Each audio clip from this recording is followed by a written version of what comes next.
Добрый вечер, в студии Николай Борисов и обзор чрезвычайных происшествий. В столице республики полицейские вытащили из водяного плена женщину и спасли ее от переохлаждения. Подробности расскажет официальный представитель МВД России Ирина Волк.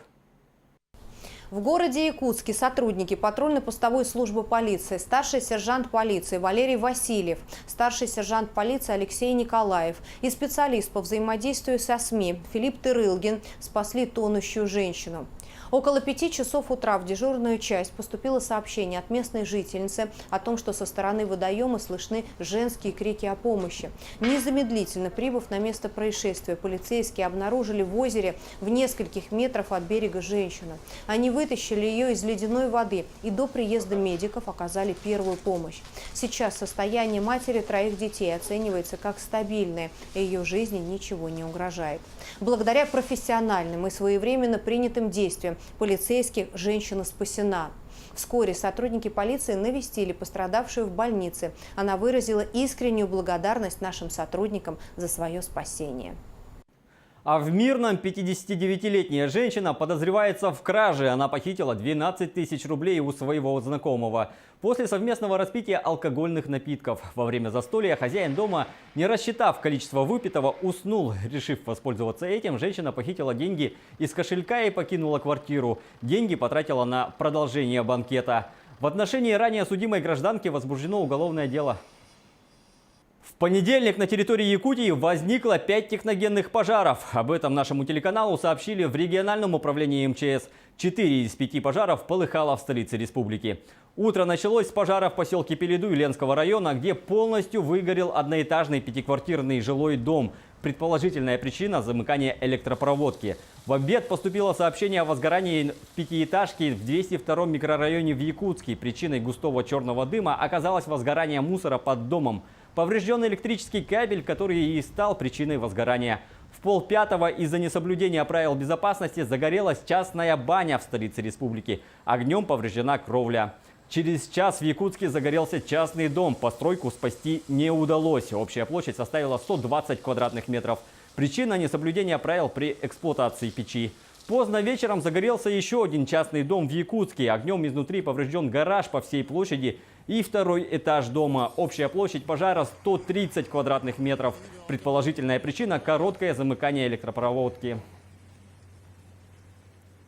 Тем временем на территории республики остается 7 проблемных многоквартирных домов. В реестре пострадавших дольщиков состоят более 100 граждан. Как сообщает прокуратура, 3 из указанных объекта расположены в Чурапчинском районе. Застройщиком по ним является ООО «Макрос». 4 находятся на территории Якутска. Это 14-этажный жилой дом с нежилыми помещениями в 69-м квартале и дома в микрорайоне Илинка компании «Черафика». На контроле прокуроров также находится 11 объектов долевого строительства, по которым застройщиками переносились сроки введения объекта в эксплуатацию. В том числе на территории города Мирного 1 объект, Нюрбинского района и Чурапчинского района также по 1, и в городе Якутске 8, в частности по объектам ООО «Семир», ООО «Товары Саха Якутмеспрома» и ООО «Монолит-строй». В ходе проведенных проверок прокурорами в деятельности застройщика выявлены факты привлечения денежных средств граждан по договорам, не прошедшим регистрацию, нецелевого использования средств, непринятия мер по заключению договоров страхования гражданской ответственности застройщика. Приняты меры в отношении органов местного самоуправления по фактам ненадлежащего контроля за исполнением застройщиками своих договорных обязательств. Сразу 5 мужчин получили ножевые ранения за минувшие дни на территории Якутии. Как сообщили в республиканском МВД, все происшествия шли по схожей схеме. Между родственниками или знакомыми в процессе совместного распития возникают ссоры, которые заканчиваются причинением тяжкого вреда. При этом мужчин резали как собутыльники, так и сожительницы.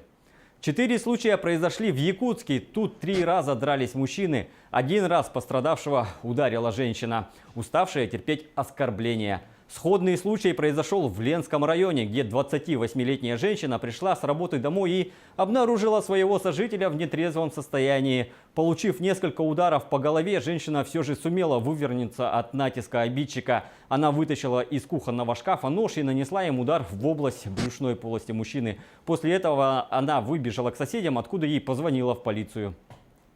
Министерство юстиции России разрабатывает законопроект, предполагающий возможность условно-досрочного освобождения для беременных. Также он коснется женщин, имеющих ребенка младше 3 лет, которые находятся в доме при территории исправительного учреждения. Как говорится в проекте документа, сейчас применение УДО возможно только после фактического отбытия осужденным не менее 1/3 срока наказания. При этом преступление должно быть небольшой тяжести. Следственный комитет опубликовал видео крупного ДТП в Тверской области. Тут сначала столкнулись фура и 2 легковых автомобиля. Образовался затор, который начал объезжать лесовоз. Остальные машины его пропускали, кроме грузовика, который столкнулся с автобусом. По инерции автобус столкнулся с еще 2 автомобилями, сместив их с дороги, и врезался в прицеп лесовоза. В результате пострадали 12 человек, из них 4 несовершеннолетние. У детей диагностированы ушибы. Пострадавшие с травмами различной степени тяжести направлены на лечение в местную больницу.